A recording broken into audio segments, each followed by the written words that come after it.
കഴിഞ്ഞ ദിവസം തിരുവനന്തപുരത്ത് പുതിയ ഇലക്ട്രിക് ഡബിൾ ഡെക്കർ ബസിന്റെ ഫ്ളാഗ് ഓഫ് ചടങ്ങ് നടന്നിരുന്നു. പുതിയ ഗതാഗത മന്ത്രിയുടെ സാന്നിധ്യത്തിൽ മന്ത്രി MP രാജേഷാണ് ഫ്ളാഗ് ഓഫ് ചെയ്തത്. സ്ഥാനമൊഴിഞ്ഞ ഗതാഗത മന്ത്രിയും പുതിയ ഗതാഗത മന്ത്രിയും തമ്മിൽ ഉടലെടുത്ത അഭിപ്രായ ഭിന്നത പരസ്യമായ അഭിപ്രായ പ്രകടനങ്ങളിലേക്ക് കടന്നിരുന്നു. കഴിഞ്ഞ ദിവസവും പരോക്ഷമായി പുതിയ ഗതാഗത മന്ത്രിക്കെതിരെ മുൻ മന്ത്രി ആന്റണി രാജു ഒളിയമ്പെയ്തു. പുതിയ ഇലക്ട്രിക് ബസ്സുകൾ എന്റെ കുഞ്ഞാണ്, ഫ്ളാഗ് ഓഫിന് വരുന്നത് രണ്ടാനച്ഛനാണോ എന്നറിയില്ല, ആന്റണി രാജു തുറന്നടിച്ചു. മുൻ മന്ത്രി അസ്വസ്ഥനാകാൻ മറ്റൊരു കാരണം കൂടിയുണ്ടായിരുന്നു.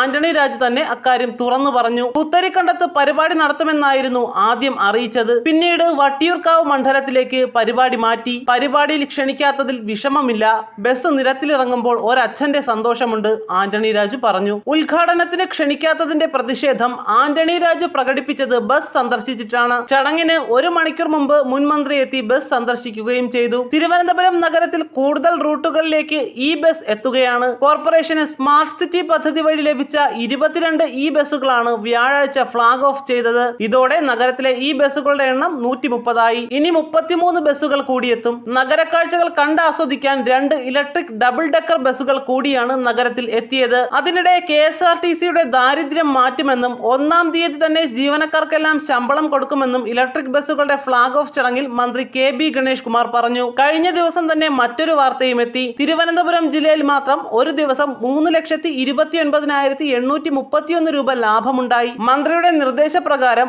ഓർഡിനറി ബസ്സുകളിൽ റൂട്ട് റാഷണലൈസേഷൻ നടപ്പാക്കിയതാണ് ഈ നേട്ടത്തിന് കാരണം. ബസ്സുകളുടെ ഡെഡ് കിലോമീറ്റർ പൂർണ്ണമായും ഒഴിവാക്കി. ഇതിലൂടെ മാത്രം കോർപ്പറേഷന് ഒരു ദിവസത്തെ ലാഭമായി ലഭിച്ചത് 2,85,837 രൂപയാണ്. അതിവേഗം ഷെഡ്യൂളുകൾ പുനഃക്രമീകരിച്ച് റൂട്ട് റാഷണലൈസേഷൻ നടപ്പാക്കി. തിരുവനന്തപുരത്തെ 20 KSRTC ഡിപ്പോകളിൽ റൂട്ട് റാഷണലൈസേഷന്റെ ഭാഗമായി ഡെഡ് കിലോമീറ്റർ ഒഴിവാക്കി ഷെഡ്യൂൾ റീ അറേഞ്ച് ചെയ്തു. ഇതിലൂടെ കിട്ടിയത് പ്രതീക്ഷിച്ചതിലും കൂടുതൽ വരുമാനമാണ്. 10,998 കിലോമീറ്റർ ആണ് തിരുവനന്തപുരത്ത് മാത്രം ഡെഡ് കിലോമീറ്റർ. ഇത്രയും ഡെഡ് കിലോമീറ്റർ ഒഴിവാക്കുന്നതിലൂടെ 2,903.5 ലിറ്റർ ഡീസൽ തിരുവനന്തപുരം ജില്ലയിൽ മാത്രം KSRTCക്ക് ലാഭിക്കാൻ സാധിച്ചു. കൂടാതെ 1 കിലോമീറ്ററിന് 4 രൂപ സ്പെയർ പാർട്സിനായി ചെലവാകുന്നുണ്ട്.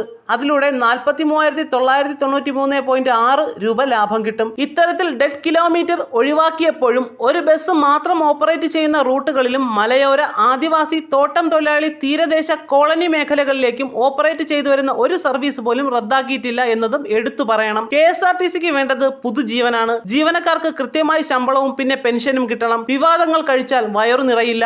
ആനവണ്ടിയെ രക്ഷപ്പെടുത്താൻ ആത്മാർത്ഥമായി പരിശ്രമിക്കുന്ന ഗണേഷ് കുമാറിന് നൽകാം നല്ലൊരു കയ്യടി.